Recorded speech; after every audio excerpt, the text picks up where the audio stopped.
Et salut à tous, on se retrouve pour une nouvelle vidéo de road trip à moto. Alors aujourd'hui, avec ce temps magnifique, je pars pour faire mon premier vrai gros road trip en montagne. J'ai prévu de faire ça sur 3 jours. Donc premier jour tranquillou, je pars, là je prends la direction de Lozère, je vais descendre sur Auch par la nationale 21, je crois que c'est celle-là. Je vais prendre direction Tarbes, mais je passe pas à Tarbes, je passe à Vic en Bigorre, et de Vic je prends la direction de Pau, j'évite Pau pour aller à Larune, je crois que ça s'appelle comme ça, je me rappelle pas trop bien. Je dors là-bas, il y a des lacs un peu partout, donc je vais dormir au bord de lac. J'ai pris la tente, j'ai pris le duvet. Le lendemain, je remonte. Je fais en fait une petite boucle en prenant des cols comme le Tourmalet. Et je ne me rappelle plus là. Mais de toute façon, vous avez l'itinéraire qui s'affiche. Je dors du côté du lac de Loul. Alors ouais, je manque un peu de conviction là, je manque un peu du côté waouh, génial, je pars en road trip. Mais voilà, on est le 15 juillet. Ça fait bientôt un mois qu'on a de la pluie. Et là, je viens de me choper encore une averse et il pleut. Voilà, ça, je suis un peu dégoûté quoi. Mais bon. Alors forcément pour transporter tout ça, la moto est un peu chargée. Donc j'ai ma sacoche de réservoir qui est là. Derrière j'ai les valises et mon sac qui est cinglé sur la siège arrière. Et donc comme d'habitude, moi j'aime bien partir à l'aventure à l'ancienne. Donc j'ai pas de GPS, j'ai toujours mon téléphone si vraiment jamais je suis perdu. J'ai juste imprimé en fait mon itinéraire que j'ai dans la sacoche de réservoir qui est donc ici. Là les premiers vrais virages, bon la route est mouillée donc ouais, j'y vais vraiment tranquillou. Mais ça le fait. Allez, les 1000 bornes en road trip dans les Pyrénées, c'est parti.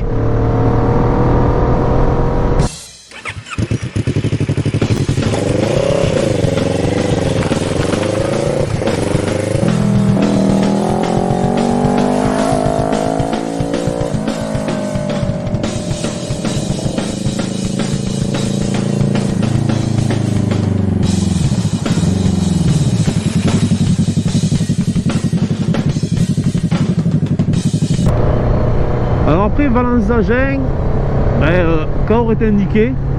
Pour ce qui est de Auch, non, il faut se débrouiller. Donc j'ai plus ou moins tourné en rond. C'est des toutes petites routes.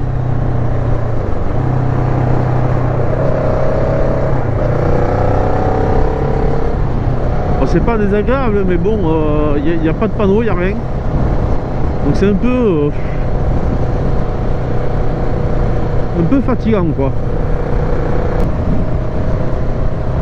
Et gros défaut de mon topo, c'est que bêtement je pensais que les grands axes seraient indiqués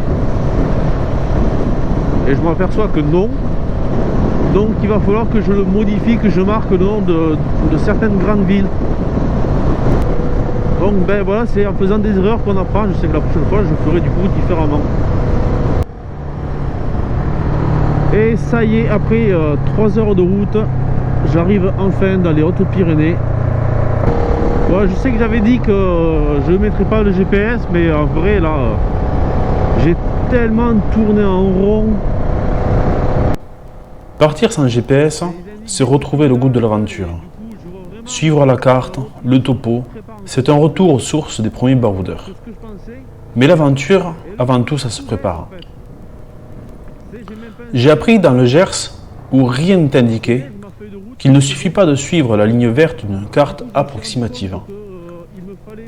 Notez le numéro des routes, les villes que l'on traverse qui sont un peu grosses, des détails mais perdu dans la pampa gersoise, ça aurait vraiment fait la différence. Je peux pas. J'ai pas de stylo. Alors du coup, et puis c'est quand même vachement plus simple, j'avoue. Donc voilà. Je pense que le sans GPS c'est bien quand on connaît un peu. Mais là sur un road trip de plusieurs jours, dans un endroit qu'on connaît pas du tout, c'est quand même bien de pas trop tourner en rond. Voilà, comme vous pouvez le voir. Oh. Eh ouais. Donc comme vous pouvez le voir, on attaque enfin des vrais virages. Elle est bien cette route, il n'y a personne. C'est super sympa là, c'est vraiment agréable. Et voilà devant nous la montagne sous les nuages, manière de bien me rappeler que ça fait quand même bien 2 heures que j'ai pas eu de pluie, donc je sens que je vais me faire une petite nuit ou dans le brouillard, ça c'est pas trop grave, ou sous la flotte. Bon, après j'ai la tente donc ça va, c'est pas non plus monstrueux, mais bon, c'est jamais bien agréable. Mais après, que serait un road trip en fait sans la pluie? Je suis tellement dégoûté. Alors c'est sûr, c'est pas agréable, c'est pas ce que je préfère, mais ça fait partie de l'aventure en fait, j'ai envie de dire.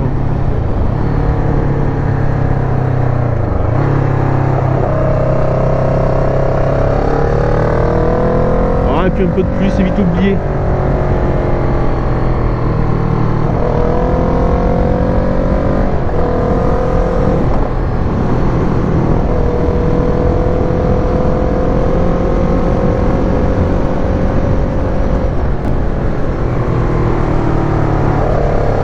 Ouais, la route est vraiment cool.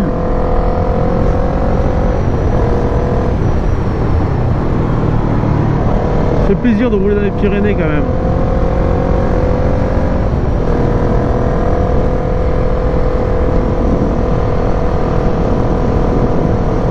C'est autre chose. Voilà, les Pyrénées c'est vraiment différent quoi. Moi je me plains pas, on a des virages chez nous, mais là il y a autre chose en plus en fait. Voilà. Voilà, on est sur la basse montagne.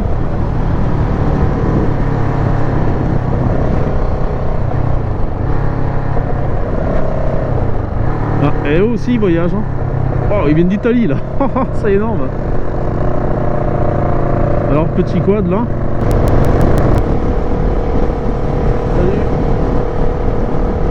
Ah ça oui, c'est plus pour rouler, ouais.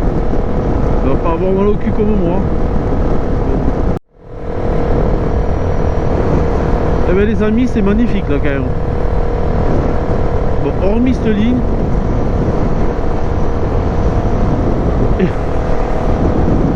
Et les nuages. Sinon ouais, il faut avouer quand même que c'est beau. Ah, c'est la montagne quoi. Oh mais voilà, on est arrivé à la Roune.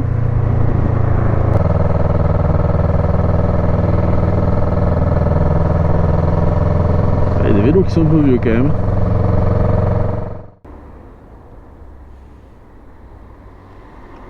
Ah, j'en ai encore pour une demi-heure. Enchanté.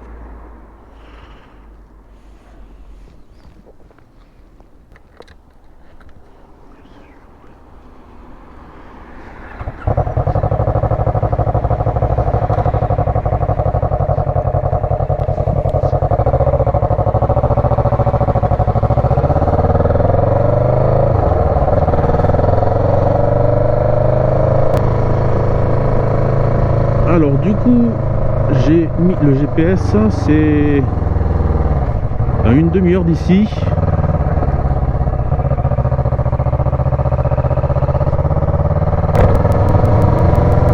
Et du coup c'est en direction de Gourette.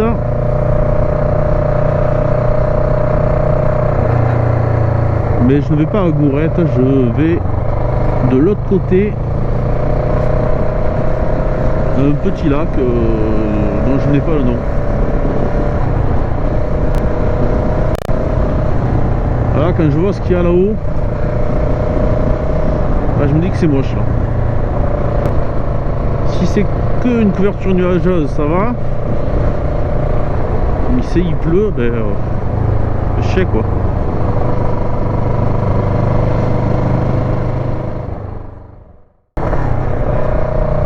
Donc je me suis gouré, c'était pas en direction de Gourette mais de Artoust. Ah, et là on voit ceux qui font les tiroirs, l'escalade. Ouais, c'est l'escalade, c'est pas la tiro là. Ah ouais, mais c'est un truc de barjot ici.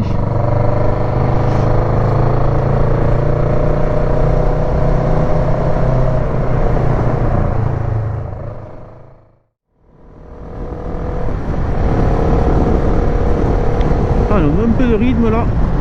Salut. Salut les mecs. Enfin la montagne. Après un départ catastrophique dû à la pluie et à la ligne de la moto qui faisait un barouf de tous les diables, je m'explique, elle était sale cette ligne. Elle était sale, elle était encrassée, j'ai voulu la remettre au propre, toute comme neuve. Mais à aucun moment je n'ai imaginé qu'il fallait changer les joints à l'échappement.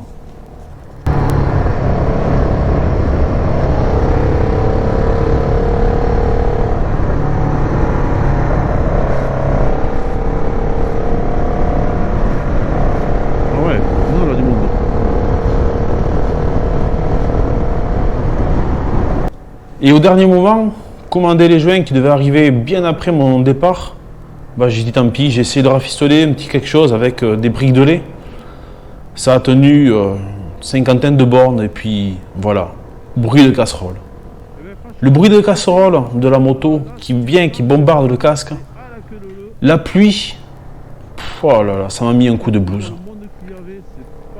Et là, je revis, il fait beau, la route est sèche. Et ça y est, je réalise enfin mon rêve. Mon premier vrai gros road trip dans les Pyrénées.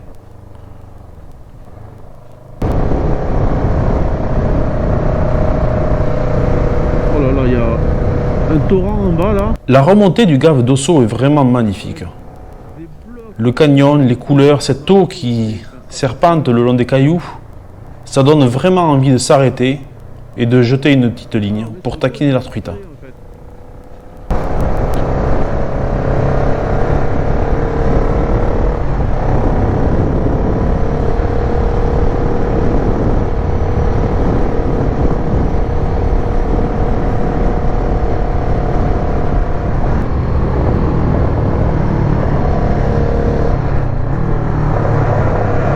C'est magnifique là. Bon, je vais essayer de revoir un peu la route. Parce que ça tourne mine de rien.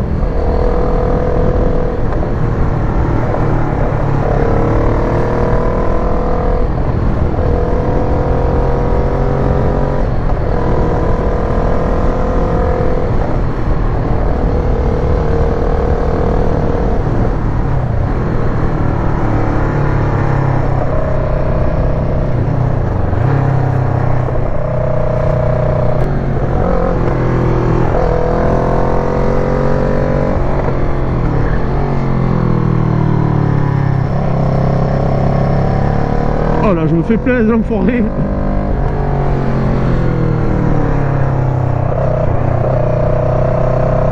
Alors, je préfère faire gaffe là parce qu'on sait jamais qu'il y en a un qui veut redoubler.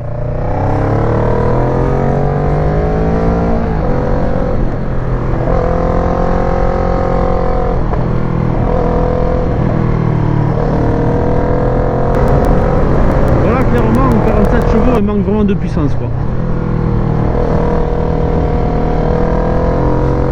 Je suis chargé, ça monte, je suis obligé de jouer en permanence du sélecteur.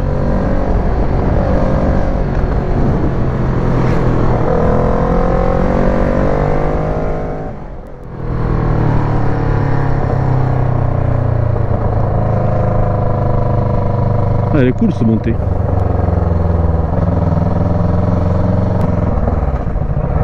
Ouais, c'est là. Bivouac interdit.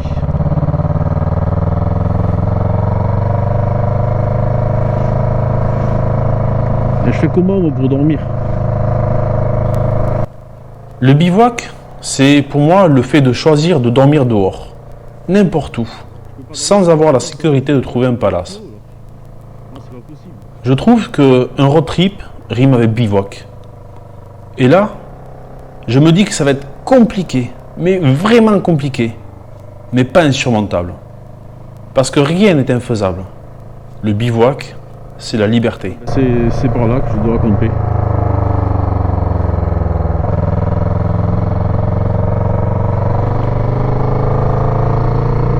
Le GPS me dit qu'il y a un lac un peu plus loin. Je vais aller voir jusqu'au lac. Et si je trouve un emplacement, un endroit qui peut être sympa. Là c'est 6 heures, j'ai le temps. Je vais pas monter à tente de suite parce que je pense que ça va pas le faire.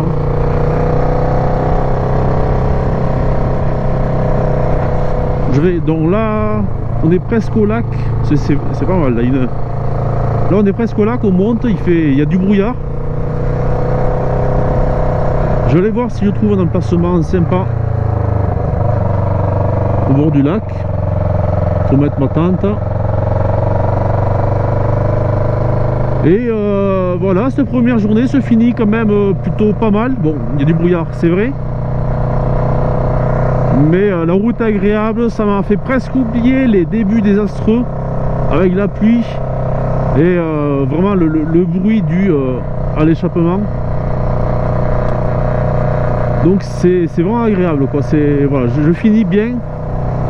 Je suis fatigué, mais je suis bien.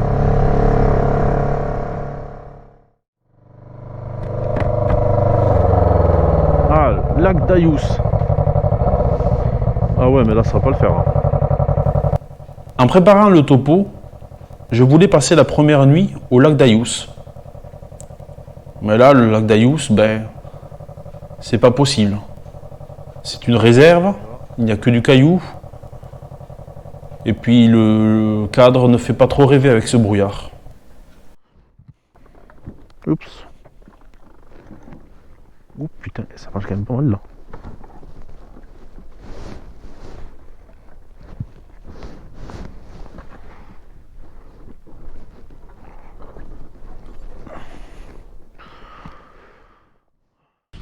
Bon alors en fin de compte, j'ai décidé de mettre mon campement un peu en dessous du lac d'Ayous, dans un endroit où en fait il y a de la place. Avant le lac, il y a un parking enherbé. Un endroit où on peut camper tranquillou au milieu d'autres campeurs, de fourgons camping-car. C'est ici que j'ai décidé de poser la tente. Je me prépare pour ma première nuit.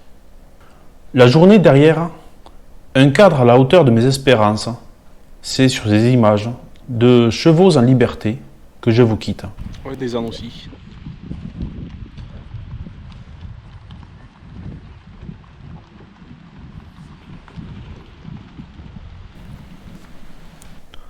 Si la vidéo vous a plu, n'hésitez pas à mettre un pouce, abonnez-vous si ce n'est déjà fait, et je vous dis à très bientôt dans la suite de mes aventures sur la route, dans une prochaine vidéo. Ve à vous les amis!